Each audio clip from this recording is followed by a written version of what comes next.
യുഎഇയിൽ ഇറാന്റെ മിസൈൽ ആക്രമണത്തിൽ 3 പേർ കൊല്ലപ്പെട്ടതായി പ്രതിരോധ മന്ത്രാലയവും അറിയിച്ചു. കുവൈറ്റിലും ഇറാന്റെ ആക്രമണം തുടരുകയാണ്. ഹോർമൂസ് കടലിടുക്കിൽ കൂടുതൽ കപ്പലുകൾ ആക്രമിക്കപ്പെട്ടതായി റോയിട്ടേഴ്സ് റിപ്പോർട്ട് ചെയ്തു. ശത്രുക്കളുടെ സൈനിക താവളങ്ങൾ നശിപ്പിക്കുമെന്നും പരമോന്നത നേതാവിന്റെ കാൽപ്പാടുകൾ പിന്തുടരുമെന്നും ഇറാൻ പ്രസിഡന്റ് മസൂദ് പെസഷ്കിയാൻ പറഞ്ഞു. അമേരിക്കൻ സൈനിക താവളങ്ങൾ മാത്രമാണ് ലക്ഷ്യമിടുന്നതെന്ന് അയൽ രാജ്യങ്ങൾക്ക് ഇറാൻ സന്ദേശം അയച്ചു. ഇന്റർനാഷണൽ ഡെസ്കിൽ നിന്നും KR ഗോപികൃഷ്ണനും PP ജെയിംസും ചേരുകയാണ്. കൂടുതൽ വിവരങ്ങളും വിശകലനങ്ങളും അവലോകനങ്ങളും ഒക്കെയായി.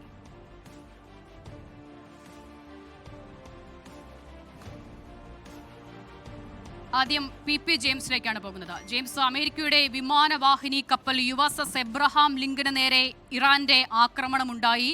ഇറാൻ അവിടെ മിസൈലുകൾ പ്രയോഗിച്ചു എന്നുള്ള വാർത്ത കഴിഞ്ഞ മണിക്കൂറുകളിലെ ഏറ്റവും വലിയ വാർത്ത തന്നെയായിരുന്നു. അമേരിക്കയ്ക്ക് നേരെയുള്ള ഇറാന്റെ നേരിട്ടുള്ള ആക്രമണം എന്നത് തന്നെയായിരുന്നു അതിന് വിശേഷിപ്പിക്കപ്പെട്ടത്. സ്വാഭാവികമായും വലിയ തിരിച്ചടികൾ അമേരിക്കയുടെ ഭാഗത്തുനിന്നും ഉണ്ടാകും. അമേരിക്കയെ സംബന്ധിച്ചിടത്തോളം USS എബ്രഹാം ലിങ്കന്റെ പ്രാധാന്യം നമുക്കറിയാവുന്നതുമാണ്. പക്ഷേ അതിന് പിന്നാലെയാണ് നേരിട്ടുള്ളൊരു ആക്രമണം ഉണ്ടായിട്ടില്ല കപ്പലിന് നേരെയുള്ള എന്നുള്ള അവകാശവാദം അമേരിക്കയുടെ ഭാഗത്തുനിന്ന് ഉണ്ടാകുകയും ചെയ്യുന്നത്. ഇതുമായി ബന്ധപ്പെട്ട് ഈ നിലയിലുള്ള അവകാശവാദങ്ങളും ആരോപണങ്ങളും ഒക്കെ വരുമ്പോൾ എന്താണ് ഒരു വ്യക്തതയിലേക്ക് എത്താൻ സാധിക്കുന്നുണ്ടോ PP ജെയിംസ്? അസീത്ത, ഒരു കാര്യം അമേരിക്ക സമ്മതിക്കുന്നുണ്ട്. ഈ USS എബ്രഹാം ലിങ്കന് നേരെ ഇറാൻ മിസൈലുകൾ, ബാലിസ്റ്റിക് മിസൈലുകൾ പ്രയോഗിച്ചു എന്ന് അമേരിക്ക സമ്മതിക്കുന്നു. പക്ഷെ അത് ഈ വിമാനവാഹിനി യുദ്ധക്കപ്പലിലെ കൊണ്ടിട്ടില്ല, ആക്രമണം ആ തരത്തിൽ നടന്നിട്ടില്ല എന്നാണ് അമേരിക്ക പറയുന്നത്. പക്ഷേ ഇറാൻ തറപ്പിച്ചു പറയുന്നു 4 ബാലിസ്റ്റിക് മിസൈലുകൾ പതിച്ചു. ഇത് വളരെ വലിയ കപ്പലാണ്, 4 ഫുട്ബോൾ കോർട്ടിൻ്റെയൊക്കെ വലിപ്പമുള്ള കപ്പലാണ്. അതിൻ്റെ ഒരു ഭാഗത്തൊക്കെ കൊണ്ടാലും ഒരു പക്ഷേ അറിയണമെന്നില്ല. പക്ഷേ ഈ 3 സൈനികർ കൊല്ലപ്പെട്ടു, നിരവധി പേർക്ക് പരിക്കേറ്റു എന്നൊക്കെ പറയുമ്പോൾ വെസ്റ്റേൺ മീഡിയ പലപ്പോഴും അമേരിക്കയുടെയും ഇസ്രായേലിലും നടക്കുന്ന ഈ മരണങ്ങളുടെ സംഖ്യ പുറത്തുവിടുന്നില്ല എന്നുള്ളൊരു പരാതി പലപ്പോഴും വരുന്നുണ്ട്. ഇപ്പോൾ ഇസ്രായേലിൽ വളരെ വൈകിയാണ് ഇപ്പോൾ 9 പേര് ബേത് ഷമാം എന്ന സ്ഥലത്ത് ഇറാൻ്റെ മിസൈൽ ആക്രമണത്തിൽ കൊല്ലപ്പെട്ടു എന്നുള്ള വാർത്ത വരുന്നത്.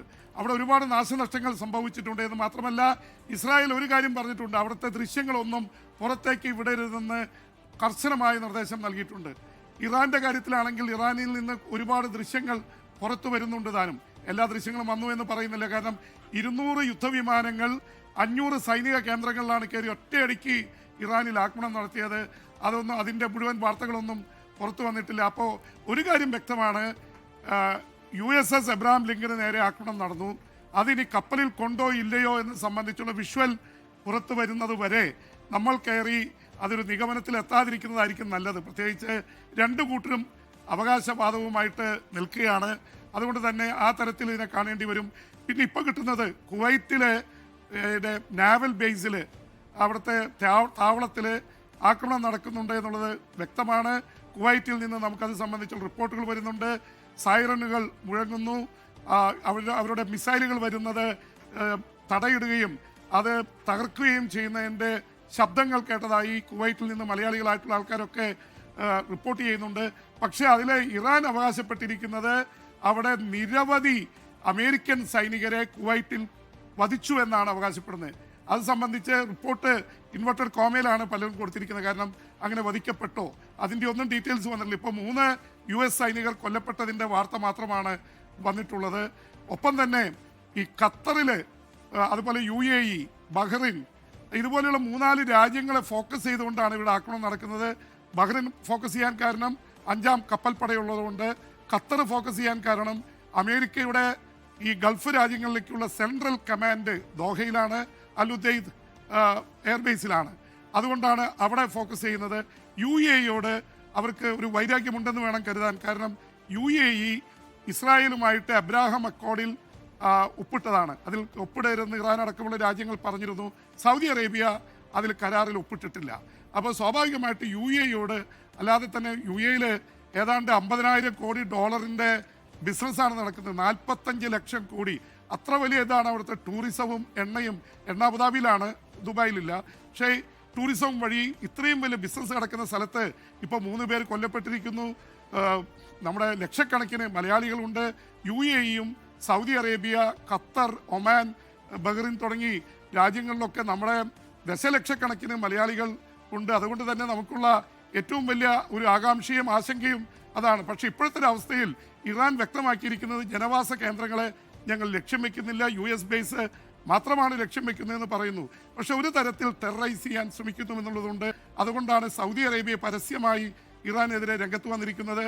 ഇറാന് ഒരു പക്ഷേ ചെറിയ ബ്ലണ്ടർ സംഭവിച്ചു എന്ന് ഇതുണ്ട്.